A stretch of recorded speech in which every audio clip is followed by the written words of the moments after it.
கரத்தினை ஆணை முகத்தினை இந்திய நிலம்பரை போலுமிற்றினை நந்தி மகந்தனை நானும் குழந்தினை புந்தியில் வைத்தடி போற்றுகின்றேனே. ரிஷபராசி நேர்களே, உங்களுக்கு இந்த ஜூலை மாதம் எப்படி இருக்க போகிறது என்று பார்ப்போம். ரிஷபராசியின் அதிபதி சுக்கிர பகவான் இஜூலை மாதம் ஆரம்பித்து 4 நாட்களிலேயே உங்கள் ராசிக்கு 3ஆம் இடத்திலிருந்து 4ஆம் இடமான சுகஸ்தானத்திற்கு பெயர்ச்சி அடைகிறார். இங்கு அவர் கேது பகவானுடன் இணைந்து சஞ்சரிக்க போவதால் இம்மாதம் ஆன்மீக விஷயங்களில் நாட்டம் அதிகரிக்கும். ஆன்மீக யாத்திரை செல்வது, மகான்களையும் குருமார்களையும் சந்திப்பது, தெய்வ தரிசனம் செய்வது போன்றவை வெற்றியளிக்கும். செவ்வாய் பகவான் இம்மாதம் முழுவதும் உங்கள் ராசியிலேயே சஞ்சரிக்க போவதால் எப்பொழுதும் ஒரு வகையான டென்ஷன் இருந்து கொண்டே இருக்கும். முன்கோபத்தை குறைத்துக் கொள்வது நன்மையை ஏற்படுத்தும். எந்த ஒரு விஷயத்திலும் பிடிவாதம் இல்லாமல் அதனை ஆராய்ந்து அதற்கேற்ப செயல்படுவது முன்னேற்றத்திற்கு வழிவகுக்கும். ராசியையும் ராசியில் சஞ்சரித்துக் கொண்டிருக்கும் செவ்வாய் பகவானையும் 11ஆம் இடத்தில் அமர்ந்துள்ள சனி பகவான் பார்வை செய்வதால் வீண் அலைச்சல்கள் அதிகரிக்கும்.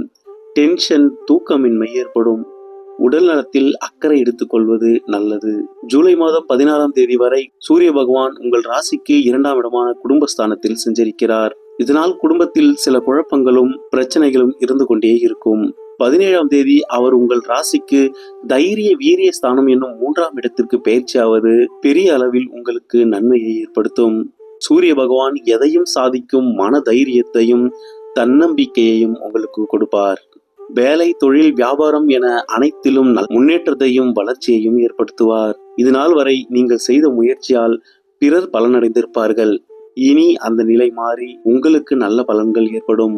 இம்மாதம் வண்டி வாகனங்களில் ஏதேனும் பழுது வேலை பார்க்க வேண்டிய சூழ்நிலை உருவாகும். இம்மாதம் வாழ்க்கை துணையாலும் கூட்டாளிகளாலும் சில பிரச்சனைகளை சந்திக்க நேரிடும். உங்கள் முகத்தில் தோற்ற பொலிவின்மை ஏற்படும். தவறான விஷயங்களுக்கு மனம் அலைபாயும். போதை வஸ்துக்களை பயன்படுத்தாமல் இருப்பது நல்லது. சுக்கிர பகவானும் கேது பகவானும் இம்மாதம் முழுவதும் சுகஸ்தானம் எனும் உங்கள் 4ஆம் இடத்தில் இணைந்து சஞ்சரிப்பதால் உடல் நலத்தில் மிகுந்த கவனம் எடுத்துக் கொள்ளுங்கள். அதேபோல் உங்கள் தாயாரின் உடல் நலத்தையும் கவனித்துக் கொள்ளுங்கள். குருவின் பார்வையில் பாக்கியஸ்தானமும் பாக்கியஸ்தானாதிபதியான சனி பகவானும் இருப்பதால் பண வரவிற்கும் அதிர்ஷ்டத்திற்கும் பஞ்சம் இருக்காது. 8ஆம் அதிபதியான குரு பகவான் உச்சம் பெற்று இருப்பதால் வாகனங்களில் செல்லும் பொழுது கவனமாகவும் விழிப்புடனும் செல்வது நல்லது.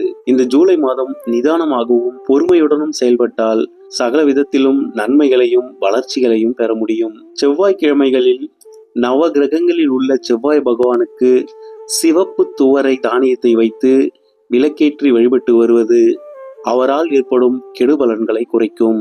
சுக்கிர காயத்ரி, மகாலட்சுமி அஷ்டோஸ்திரம் படித்து வருவதும் நன்மையை ஏற்படுத்தும். ரிஷபராசி நேயர்களே, இறைவனின் துணை என்றும் உங்களுக்கு இருக்கட்டும். நன்றி.